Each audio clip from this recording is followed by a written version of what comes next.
You know, Ralph Waldo Emerson, one of the great men of American letters, who was an incredible influence on ErnestHolmes, who founded this teaching, lived near the woods, and he was in love with nature.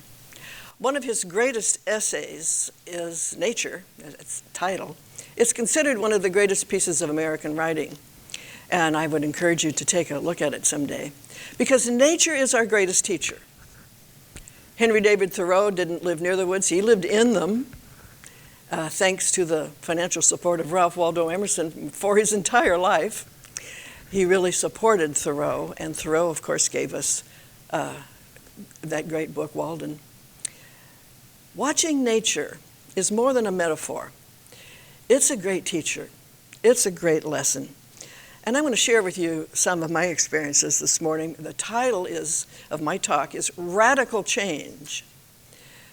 Because we don't want a little change, do we? We want radical change. We want transformation. We want the world to take a leap in awareness. And it begins with us, of course. Before I moved here, I lived up the road a couple hundred miles in a condominium complex, which had really nice landscaping. I was always impressed by how well they kept it. Lots of grass, big trees everywhere, huge trees, and little ponds, little man-made ponds. And my balcony looked right at the pond and the tree. So every day I would look out and I would see, there was a pair of ducks that came every year. There was initially 3 of them, but one of them got rejected, and the other 2 come back every year. They're a pair. Also every 2 years, we got frogs. Have you ever heard those little ones sing? It's stunningly loud. Little tiny guys, but I kind of enjoyed it. But the other being who visited me every year for the 7 years that I lived there was a big, white, majestic egret. And he would come every early morning and stand in the pond with his big beak, picking up whatever disgusting thing he wanted for breakfast. And I would just revel in it. I named him Roger Egret. Yeah. And one day, it was late afternoon. I went out for a walk and I came around the bend near the pond and he was standing there. Now, he never came in the afternoon. So I was like, oh my gosh, there's Roger. He doesn't see me yet. So I took a few steps closer. And then he turned and looked at me like, can I help you? Kind of like those snooty women in Bloomingdale's, you know. We have nothing for you, dear. But anyway, he seemed like, didn't care if I was there or not. So he turned away and I took a few more steps. And he turned and looked at me again. And then away. And this went on for a few minutes. And I finally got closer to him than I had ever been before. It was just a wonderful experience. When he turned and looked at me and said, watch this, lady. And he put those wings up. And he flew. He lifted off, just effortlessly. Just lifted off. And the next time I saw him, he was on the rooftop in the building across from me. Radical change. From pecking on the ground for food to flying. Beautiful transformation and effortless. He did nothing. He came every November and left in January. His visits reminded me of the natural rhythms of nature, the cycles. It's constant. It's going on all the time. We are of it and in it and with it, but we see ourselves as separate from it, which is a huge mistake we made. You know, back when they said we have dominion over the earth, that was a huge error in thinking, because we're all one part of it. We're all in it, and we all interact, and we affect the whole by our choices. So things in nature come and go for a reason. They have their time. They have their purpose, whatever it is, the birds, the worms, the insects, maybe not the mosquitoes. I'm not sure why they're here. But I'm sure they have a purpose. It's the natural flow of things. Now, things come and go, and then they move on, but they have affected the whole. That's true of every one of us. That's true of all of nature. And when they disappear, usually there has been some kind of change in their wake for the better. What about us?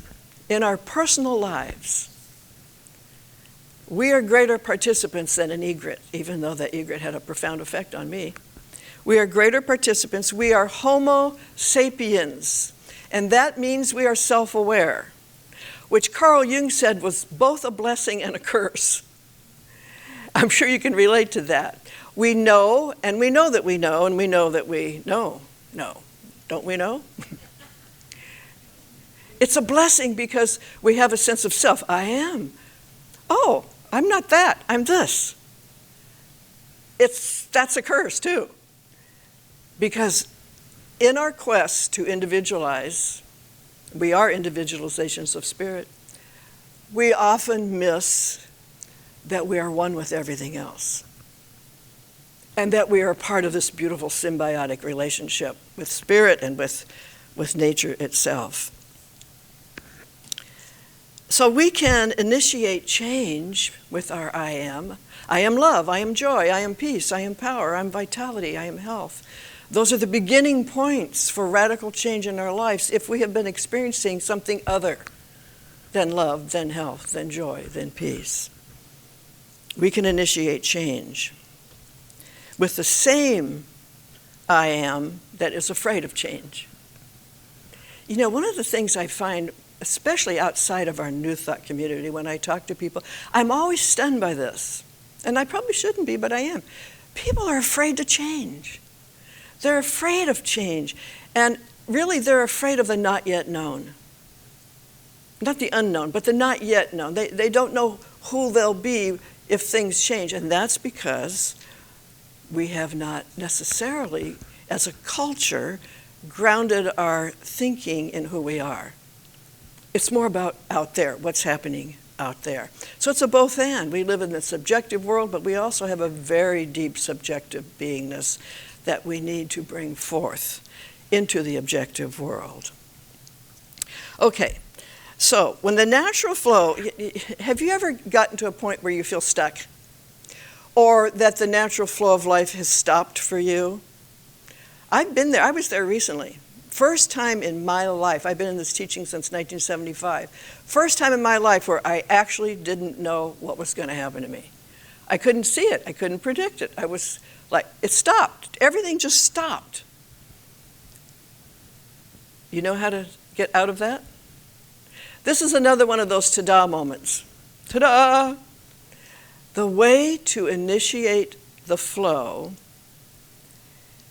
is to love it the way it is, which is very counterintuitive, isn't it? We're supposed to rail against it. We're supposed to fix it. We're supposed to do something. When really, the only way anything changes is through acceptance of what has been. Love it the way it is. I know that is hard, but that's how you initiate radical change. The answer seems like the last thing in the world we ought to be doing. But the last thing in the world we ought to be doing when we're stuck is doing. We need to focus on being, to go back to that I am and declare who we are and what is available to us through this beautiful power that makes all things new that lives within us. Acceptance loosens form. You can relate to this in anything, in your relationships, when we just accept the people we love as the way they are, even though they have quirks and things like we do that maybe irritate us from time to time. Just let it go, let it be. It loosens everything, doesn't it? It gives people permission to shine through, especially with children. This is I'm going a little bit off, I tend to do that. But with children, if you don't criticize them all the time and you don't overpraise them, you just accept them as they are, they kind of come through. They develop as they naturally would, as anything in nature does. So acceptance loosens the form that it has taken because of what we put our I am into it, or what we put on the end of I am. Emma Curtis Hopkins, great metaphysical teacher of the 18th and 19th century and early 20th century, 19th and 20th, she said, things have to come unglued before radical change can happen. Before something new can come through, the old must dissolve. Doesn't that make sense?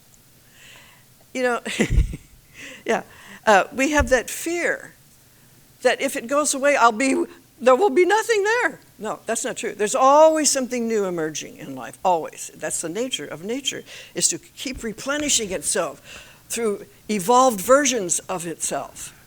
So if we can love it the way it is, we are withdrawing the energy that held it in place. Fear of change is the energy that holds things in place. Is there something in your life right now that you can apply this to? Just think about it. Maybe today when you go home, just think about, what is it that I can just love it the way it is? And you know, especially in the West, in our culture, it's like, well, that's resignation. No, that's not. That's a spiritual point of view, because we know there's something greater trying to emerge through us, or we wouldn't be unhappy with what is. You see, frustration is a great sign that something's trying to happen through us. But we tend to want to fix it rather than allow that feeling to dissolve the current experience, whatever it may be. Whatever it may be. We endure and allow. Sometimes it's hard to remember how we direct intelligence, but we do. We do it most of the time unconsciously. And there are times when we are very much like the caterpillar in the cocoon. It's a story I use often in my teaching because it's so true of us. That this little worm is losing its identity. It has been picked up and moved into a cocoon for transformation against its will. Do you ever feel like that? Like, I didn't sign up for this. Well, just wait, something good is coming. Right? So the little worm is losing its identity, it's losing its viability, but at the same time there are imaginal cells connecting and networking, and they're building wings. The caterpillar doesn't know he's going to be a butterfly. He has no clue. He didn't even know wings were in him. But there's nothing he can do about it but endure and allow, love it the way it is, and let it be. And when those wings kick in is when he has reached the stage of critical unworkability. Ever been there? Ever had a relationship that had reached a stage of critical unworkability? Or a job? Or a country? Or the way we've been doing things? Right? Critical unworkability is a great sign that something greater is trying to happen. Something wants to come through. So that is when the old way is no longer viable. In other words, you just can't go on in the same way. Have you ever said that? I cannot do this another minute. I can't do it. I'm sorry, can't do it. That's a wonderful place to be. That's where Joe Rathbun's miracle comes in. It seems like a miracle when there's radical change because we've allowed it to happen. And that's what happens when you love it the way it has been. No judgment, no resistance. You know, we talk about in this teaching a lot about forgiveness, forgiving ourselves, but it's actually it's bigger than just I forgive myself. It's loving it the way it was. It's what it was. All part of my nature unfolding. And I was learning, I was growing, I was evolving. I never would do it that way again. I've had a radical change. I realized the mistakes I made. That's radical. Most people never admit them. If we can look back and say, I wish I could have done it better. If I'd known better, I would have done it. But we don't stay there. We don't beat ourselves up for it. We just love it the way it was. It was the way it was. And there's more for us now. So, radical change is always trying to come because nature is always changing, and we are of nature. In that same apartment complex, there was this immense tree right in my line of sight as I stood on my balcony. It was a huge tree. I don't know what it was. I asked local people, what is that? And no one knew, except one person said, I think it's called amber gold. Does that ring a bell to anyone? Great big green leaves, and so full of them that you couldn't see the light through it. just majestic tree. Every day I'd go out and say, good morning, you beautiful tree. It was so beautiful. But every year, like clockwork, the leaves would turn yellow and they'd begin to fall until the tree was standing naked against the winter sky, and it just stood there in all its potential, not resisting, being treeness. And then over time, in a couple months, California doesn't have much of a winter, these tiny buds would appear. I'd look out and I'd go, oh my God, there they are, little tiny ones on the skinny branches, the little tributaries or whatever they are. And the buds, every day there'd be more, and there'd be more, and there'd be more, and they'd start to open. And there'd be a little cluster of leaves here, and a little cluster of leaves here. I'd say, oh, maybe this year it won't get full like every other year. That's the human doubt, right? Maybe not this time. Maybe God won't work this time. Maybe the law won't work this time. Maybe treatment won't work this time. And then sure enough, it would get fuller and fuller and fuller till it was that beautiful green tree again in all its fullness. And here's the lesson. Nature did not gather up the old leaves and paste them back on. She created new ones, just as beautiful. New ones. Life is about creation. It's going on all the time. We cannot take ourselves out of the equation. We're big parts of the equation because we can direct the intelligence that's creating. This doesn't mean we tell God what to do. That's an old-fashioned idea that there's some outer being. No, it's the inner love and intelligence that is directed by what we say, I am, and what follows. And deeply believe it. Deeply believe it. This is so different from maybe how we were raised to believe our relationship to nature is. But more and more, science is coming to this agreement. There's one something being everything. They're even saying now the universe is conscious. Well, of course it is. We are. We didn't come out of a vacuum, right? So we are in the identical relationship with spirit, that I call that the power that makes all things new. I didn't make that up. It comes from biblical times. That's the definition of God, the power that makes all things new. Doesn't fix, doesn't repair, doesn't repeat. It makes all things new. So when we heal something in our language, it's a new form of the idea. It's not the old thing fixed. It doesn't fix. God doesn't heal us. It restores our wholeness when we allow ourselves to express and feel that we are whole. So we must know and allow the natural flow of intelligence to bring it all about. We will be led from within to do things. Of course, it's not like we don't do anything, but we'll know what to do. It'll feel somewhat effortless. Last week we talked about telling a new story, and those new stories are written from a new way of seeing ourselves, affirming what is true, loving it the way it was, and then, and this is the big one, trusting the process. In my 40 years of ministry and counseling people, the one thing that keeps coming up that is stopping people from really living more fully is they don't trust themselves. I've heard myself say that. I wonder if I can trust myself not to eat that cake. No, it can be that silly. But do we trust ourselves? And if we don't, we are actually saying, I don't trust the universe. I don't trust spirit. I don't trust the power within that makes all things new. The process is out of our hands, in the hands of pure intelligence that can see around corners, sees no obstacles, and knows what's coming before we even notice it. We have to trust that. Spirit knows what it's doing. And it's always working in our favor.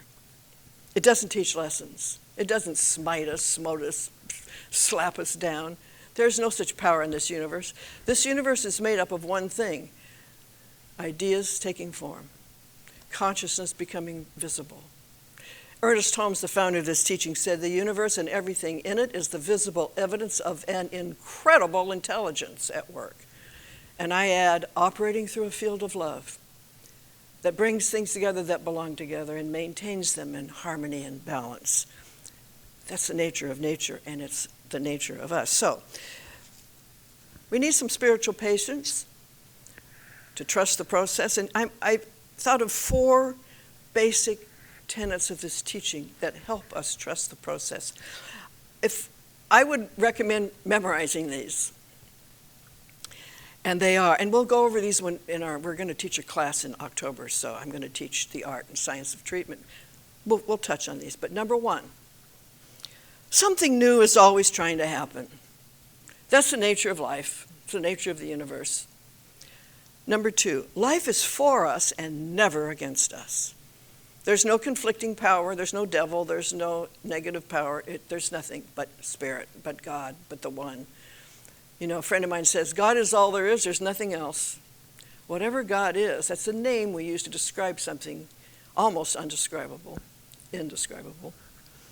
Something new is always trying to happen. Life is for us and never against us. And 3, the creative power is lavishly and relentlessly pouring itself into the mold of our thoughts. ErnestHolmes said that about lavishly and relentlessly the givingness of spirit. When I first heard that, boy, I perk up. Lavishly and relentlessly, I mean, it's always coming forth if I allow it to fill the mold of my thought. What do I have to do? Have a bigger thought, a better thought, a more inclusive thought, a more loving thought, a more joyful thought, a more vital thought, a more spiritual thought about who I am and how this is all functioning. We can always trust Spirit. It lives in us to be us, and it wants to live through us as a joyful, prospering, healthy, vitalized center of its own awareness. That's who we are. Number 4, what belongs with you cannot be kept from you. And what belongs with you by right of consciousness, nobody can take from you. And nobody can stop it from coming into your life. What belongs with us cannot be kept from us. And that is, when we trust the process, radical change is sure to come. As the beloved Sam Cooke said, change is surely going to come, and we would say, change is happening now. Would you like to say that out loud with me? Change is happening now, and it's change for the good of all. We are the most inclusive teaching on the planet. We love everybody. We think everybody's our equal. Everybody is entitled to their share of prosperity as much as they can generate, and we wish everybody well. So in the meantime, while this whole world is in its chaotic stage, something good is trying to happen. It is. And it will happen by means of us. So let's trust the process, and let's support each other as we go along this wonderful journey of self-discovery. Thank you for being here today. Bless you.